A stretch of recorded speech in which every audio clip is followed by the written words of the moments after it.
Be advised, we will turn this room around after for Coach's TV show taping.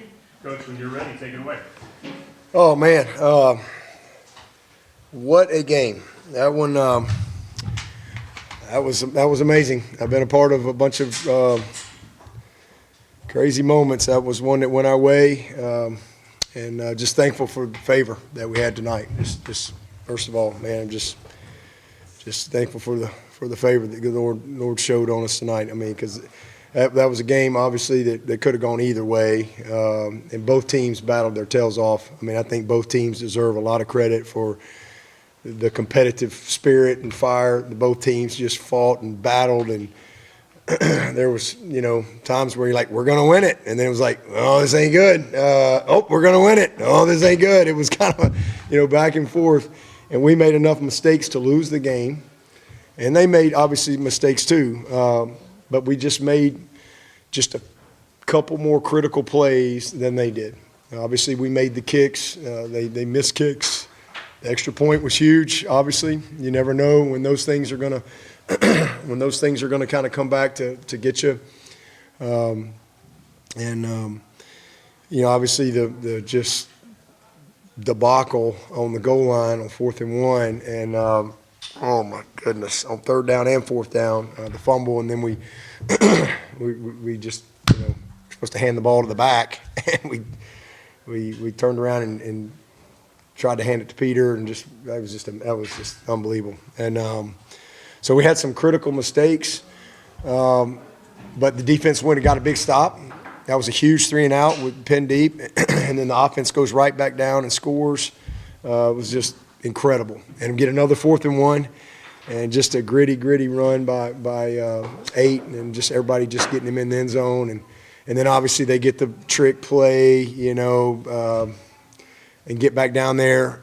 We only had 1 sack, but it was big. It was big. Sammy Brown. And, it wasn't a game where they were just going to drop back and throw the ball a lot and ask them to protect against our front. They were just trying to run the ball and control the clock, and, quick game and getting the ball out. But that sack right there was big time, because it obviously pushed them back, and we ended up missing the field goal.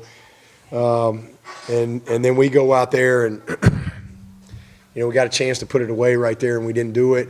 And then we get the snap.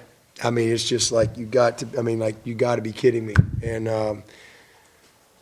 so just my heart was breaking for Flo, and then lo and behold, we go out there and we push them back. I thought Cade was awesome down the stretch. He was a grown man out there in some critical situations down there, but we brought some pressure. They did a nice job on the field goal block, at least, trying to just create some heat, and fortunate that he missed it. But just an awesome game, man. I mean, you don't usually win games that you fumble the ball on the goal line and you have a snap at the end of the game like that on a 1-point game. But let me tell you something. You usually win games when you have 200+.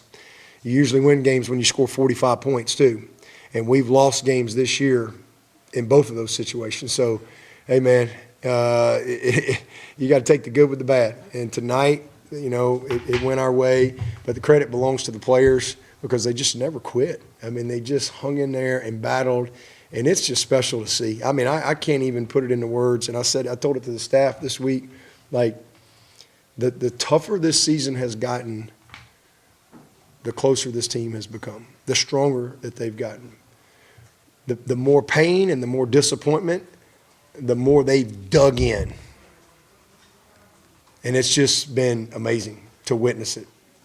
It just is. And, it's been special to see that. And you think but you don't really ever know until you get put in situations and you find out.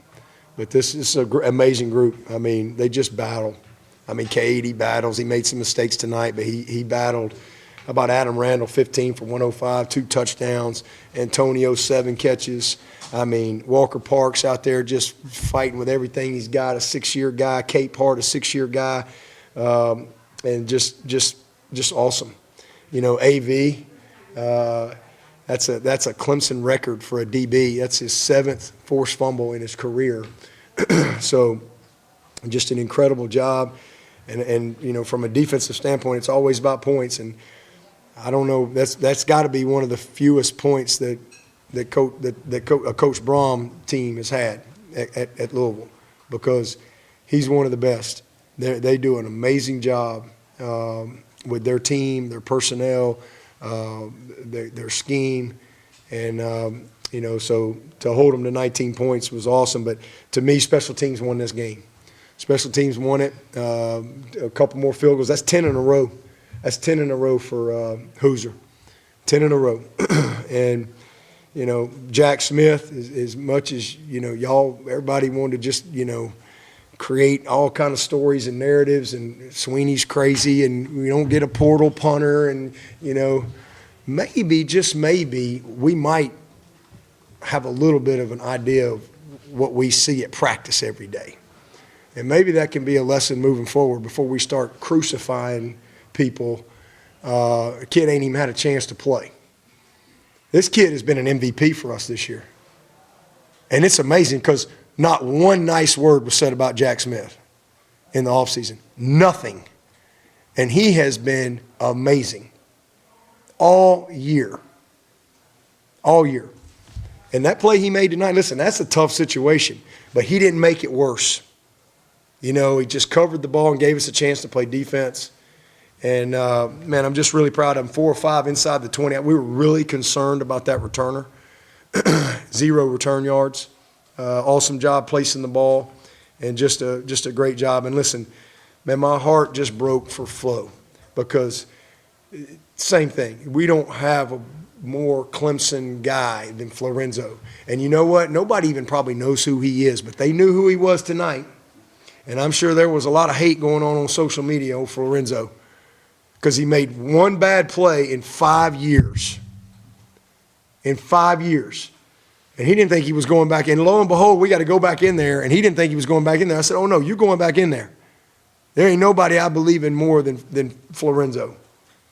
I said, you're going back in there and you're going to throw a freaking dart. That's what you're going to do, what you've done for 5 years. And, boy, he did. What a dart. And so I'm so thankful that the good Lord worked it out for him to go back out there and be able to finish the game, because that guy deserves it. And I just, man, because a tough way to end, you know, if it had not gone our way right there. So I'm just thankful for our defense just going out there, and they didn't flinch. They just kept battling. And that's who this team's been. I'm just really proud of them. That's 3 in a row on the road this year. It's 3 in a row on the road to come up here and beat a ranked football team at their place on Friday night. It was awesome. And if we continue to play like we're playing, you know, just with the toughness and the grit and the will to win, hey, we can have a great finish. And can't do anything, can't go back and get a start, but we can dang sure have the type of finish that we want to have. You know, anybody can have a great start. Not everybody can finish well. And we got a chance to finish well, and I'm really, really proud of that. So, hey, next week, got a chance to be back in the Valley for Senior Day, and these guys are special. This is a special group of human beings, a bunch of winners. I mean, Blake Miller, Tristan, Flo, Casperson, Woodaz, Klubnik, Adam, Antonio. I mean, these guys are amazing. They're amazing. J. Lou. I mean, we just have so many great, Cuddy, so many great seniors. And I'm excited to celebrate them in the Valley. And we got a chance to punch our ticket to the postseason and keep one of the longest streaks in college football history, you know, a bowl eligibility, and keep maybe a postseason opportunity to win streak alive too. So just thankful for the fight, the grit, the toughness, special. I mean, this is why you do it. It's special to be a part of a group of people who really love each other and care about each other. And that locker room was awesome. And again, at the same time, my heart breaks for Louisville, because they easily could have won that game too. And for their coaches and their staff. I've been on both sides of it. But hey, tonight it went our way, and hey, we're gonna celebrate it, and we get a day tomorrow. I don't know what time we'll get home, but we'll have tomorrow and Sunday to kind of rest and recover. And we basically got 15 days, you know, to the finish line. And we got to show up Monday ready to go. and try to have the best possible finish that we can. So just, again, thankful to the good Lord for allowing me to be a part of it, but just thankful for these players and their just their heart. And I'm thankful for the staff. I mean, everybody's battling. So special night in the Valley, or special night up here in Louisville, and we're looking forward to a special evening. We might get a little bit of night in the Valley next week, since it's, I think, a 4:30 kickoff. So injury-wise, I think we came through okay. We'll have to see where Walker is and kind of what happened. I don't really have much detail on that, but I know that game meant a lot to him. He's from up here, and his dad played at Kentucky. So I gave him a game ball at the end. So I'm really happy for Walker Parks. Coach, you said before the season